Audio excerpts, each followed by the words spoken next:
কারো শান্তি নষ্ট করে নিজে শান্তিতে থাকা যায় না, কারো রাতের ঘুম হারাম বানিয়ে নিজে শান্তিতে ঘুমানো যায় না।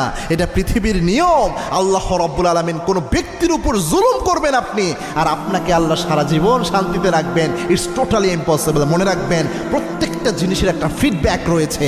আপনি কোনো ব্যক্তির ঘুম হারাম করে দিয়েছেন, কোনো ব্যক্তিকে এমনভাবে কষ্ট দিয়েছেন, ওই ব্যক্তি রাতে ঘুমাতে পারে না আপনার দেওয়া কষ্টের জন্য। এই জুলুমের জন্য আল্লাহ ধরবেন। অপরাধ দুই প্রকার, একটা হচ্ছে হাক্কুল্লাহ, আপনি চুরি করেছেন, আল্লাহর কাছে মাপ চান, আল্লাহ মাফ করতে পারে।